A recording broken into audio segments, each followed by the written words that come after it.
¿Qué pasa, jugones? Hoy vamos a hablar de It's a Wonderful World, un juego de 1 a 5 jugadores de 45 minutos de duración, recomendado para una edad superior a los 14 años, que trae a España la editorial Trangis Games. En este juego cogeremos la rienda de un imperio que tendremos que ir desarrollando. El juego tiene una mecánica de draft de cartas que recuerda a títulos previos como Seven Wonders, que personalmente nos encanta. Vamos a pasar a ver qué contiene. Abrimos la tapa, dentro nos incluye el reglamento, bastante estético, con muchas fotos. El tablero central, que se nos está desmontando el troquel, iría así.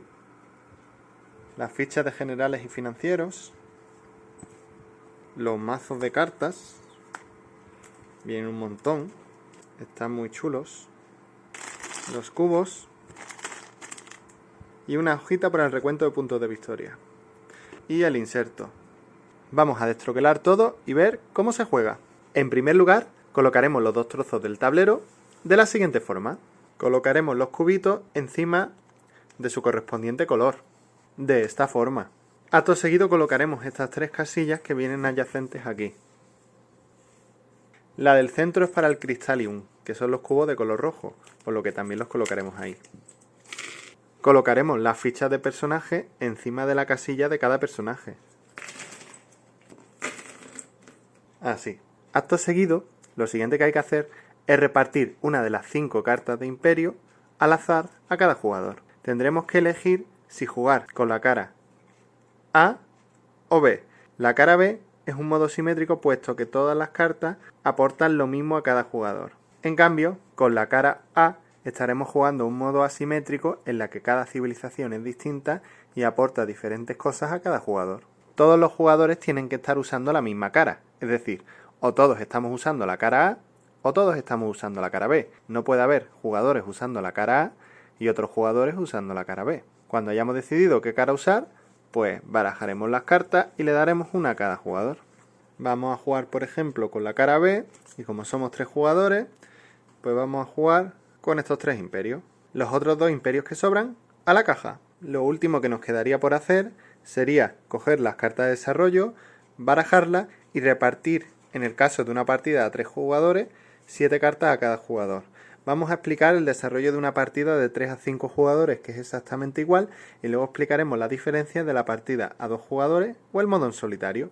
Entonces, como vamos a jugar una partida a 3 jugadores, barajaremos estas cartas y repartiremos 7 cartas a cada jugador. Cuando ya cada jugador tenga sus 7 cartas, colocaremos el marcador de ronda por la cara de la ronda 1 y 3 en la ronda 1. El marcador de ronda nos sirve también para recordar a qué lado vamos a pasar las cartas en la fase de selección. Y ya estamos listos para jugar. Vamos a explicar cómo se juega. Este juego se va a jugar en 4 rondas. En cada ronda vamos a ir pasando las cartas en la fase de selección al lado contrario. Para ello, cuando vayamos avanzando el marcador de ronda, le iremos dando la vuelta para que nos vaya indicando a qué lado tienen que girar las cartas. ¿Vale? Aquí así y aquí así. Al inicio de cada ronda, lo primero que tendremos que hacer será repartir 7 cartas de desarrollo a cada jugador, evidentemente barajadas y al azar. Las fases de una ronda son 3. La fase de selección, la fase de planificación y la fase de producción. Vamos a ir viendo cada una de ellas. Al inicio de la fase de selección, como ya hemos dicho, lo primero que tenemos que hacer es repartir 7 cartas a cada jugador. Una vez que tengamos estas 7 cartas, miraremos las nuestras e iniciaremos un draft de cartas, en el cual cogeremos una de estas cartas, seleccionaremos la que queramos y pasaremos el resto de cartas al jugador, o bien de nuestra derecha o bien de nuestra izquierda, según indique el marcador de ronda. En este caso, pues en el sentido de las agujas del reloj. Es decir, yo cogeré una carta, el resto a este cogerá una carta, el resto a este y así. Cuando cada jugador haya seleccionado una carta, la revelaremos todos a la vez. Entonces nos habrán pasado 6 cartas, para lo que volveremos a hacer lo mismo. Elegiremos una, pasaremos, recibiremos otras 5 cartas diferentes, elegiremos una, pasaremos las nuestras, recibiremos otras 4 cartas diferentes, así seguiremos jugando hasta que nos quede una sola carta, que también nos quedaremos, de manera que al final de la fase de selección tendremos 7 cartas de desarrollo en nuestra mesa. Una vez que hayamos elegido las 7 cartas de desarrollo que nos vamos a quedar, pasamos a la fase de planificación. En la fase de planificación tendremos que decidir qué hacer con estas cartas. Tenemos básicamente 2 opciones. O bien prepararlas para la construcción, de manera que las dejaremos aquí, digamos, planificadas para ir añadiéndole los recursos que necesitamos para edificarlas, que son estos recursos de aquí, o bien reciclarlas. Reciclarlas las descartaremos y nos dará el cubito que aparece aquí abajo a la derecha pintado. Si por ejemplo estamos así y yo decido reciclar esta carta, como veis esta carta lo que nos da es un cubito blanco, yo recibiré un cubito blanco que podré y tendré que colocar en dos sitios diferentes, o bien en una carta que requiera algún cubo blanco para su construcción y evidentemente que no tenga ya el cubo puesto. Si este es el caso, pues podremos ponerlo ahí y ya nos quedará solo dos cubos negros para construirla. Si no tenemos cartas que requieran cubos blancos para su construcción o las que tenemos ya tienen el cubo blanco, la otra opción que tenemos es colocarlas sobre nuestro imperio. Los cubos tendrán que colocarse o en un sitio o en el otro. No se pueden quedar aquí al ladito para la siguiente ronda. Los cubos que se colocan sobre la carta de imperio ya no se mueven de ahí. Lo único que ocurre es que cuando acumulemos 5 cubos cualesquiera del color que sean, da igual que sean de colores diferentes, podremos cambiarlo por un Crystallium, que son los cubos rojos que recordemos que eran comodines. Es decir, si yo tengo esta carta aquí con un cubo negro y un cubo gris, si yo tuviera un Crystallium podría emplear ese Crystallium para edificarla. Las cartas que se edifican pasan a colocarse aquí encima, así.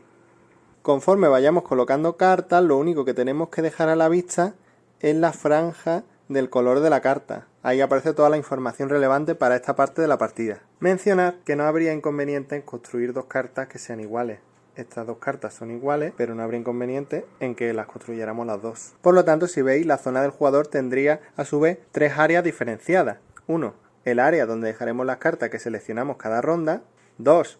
La parte de arriba de la derecha donde tendremos las cartas en construcción y la parte de nuestro imperio donde tendremos nuestro imperio y las cartas ya edificadas. Seguimos con la fase de producción. En ella iremos produciendo los diferentes materiales que produzca nuestro imperio. Siempre produciremos de izquierda a derecha. Como veis, esto es una flecha. Vamos a ver cómo se producirían cada uno de los recursos. Vamos a comenzar por el primero. Para ello tendríamos que ver la parte superior de la carta de nuestro imperio y las cartas que tenemos construidas encima. Si por ejemplo estamos produciendo los cubitos blancos, pues miraremos cuántos cubitos blancos tenemos aquí. Solo 2, ¿vale? Esta nos daría un cubito blanco por cada carta verde. En este caso solo tenemos una, nos daría un cubito verde. Aquí hay 2, pues verde produciríamos 2. Tenemos 3 cubos azules, pues produciremos estos 3 cubos azules. Esta carta, por ejemplo, no produce nada.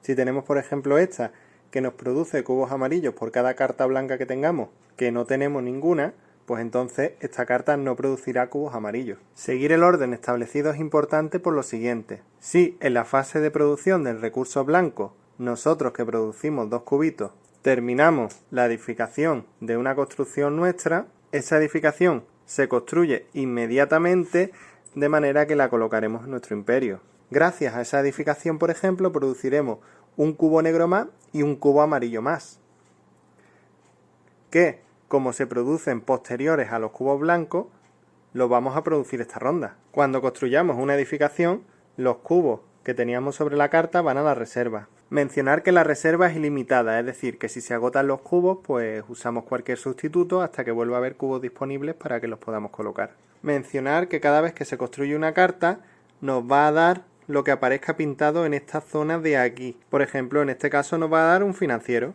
en este caso un Crystallium, y en este caso nada. Cada vez que comprobemos cuánto producimos de cada recurso, posteriormente tenemos que compararnos con nuestros adversarios. Este jugador produce 2 cubos blancos, los 2 de su imperio, y este jugador produce 3 cubos blancos, los 2 de su imperio y 1 de una carta.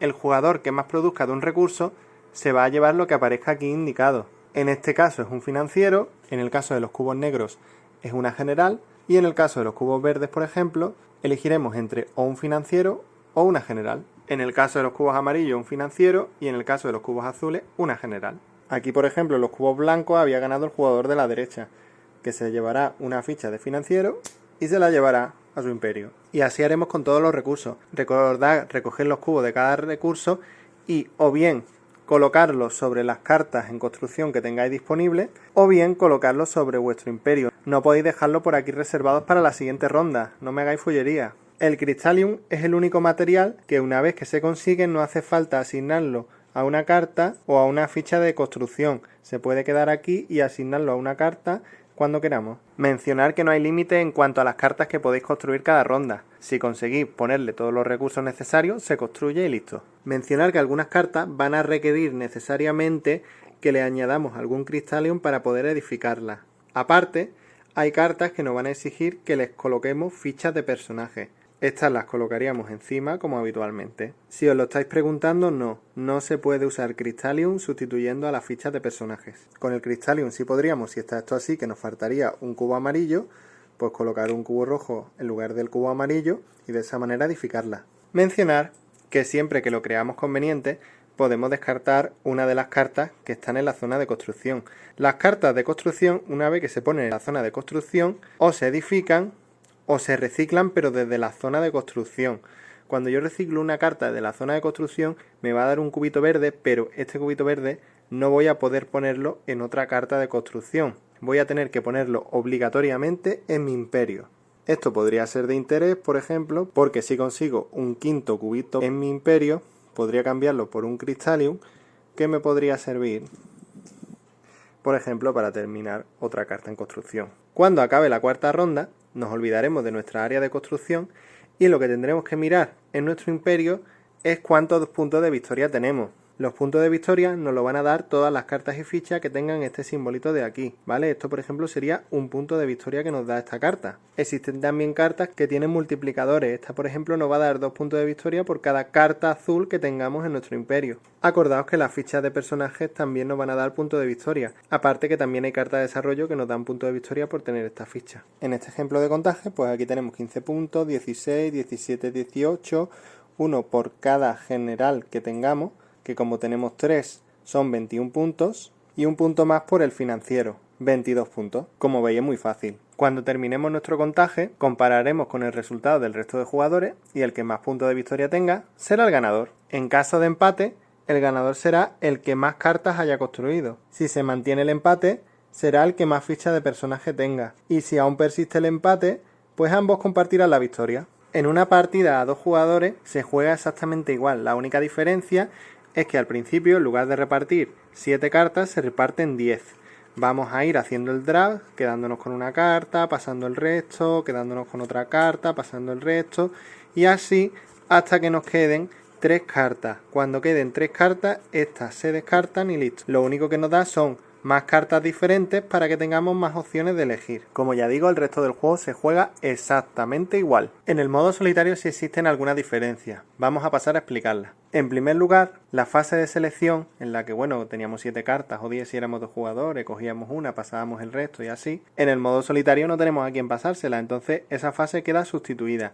Lo que hacemos es lo siguiente. Hacemos 2 montones de 5 cartas para cada ronda, es decir, 8 montones. Al inicio de cada ronda cogeremos en primer lugar uno de estos montones y luego el otro. Aquí directamente elegiremos entre una de estas 3 opciones.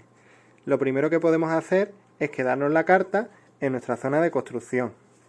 Lo siguiente que podemos hacer es directamente reciclarla. Y la tercera opción que tenemos es descartar 2 de estas cartas para coger 5 cartas nuevas y quedarte con una. Las otras 4 se descartan. De esta manera seguiríamos haciendo las otras 2 opciones con esta carta. Cuando con estas cartas o bien las hayamos construido o las hayamos descartado o hayamos usado 2 para conseguir una nueva de 5 que cogemos del mazo, cuando estén ya todas usadas, cogemos el otro montón. Con las otras 5 pues hacemos exactamente lo mismo. Cuando con las otras 5 hayamos hecho lo mismo, pasamos a la fase de producción. En la fase de producción comprobamos los recursos que hemos producido de cada tipo, pero como no hay otro jugador para compararse y ver quién se lleva o los financieros o la general, lo que haremos será que nos llevaremos o el financiero o la general de cada recurso si producimos al menos 5 cubitos de ese recurso. El resto del juego sí es igual.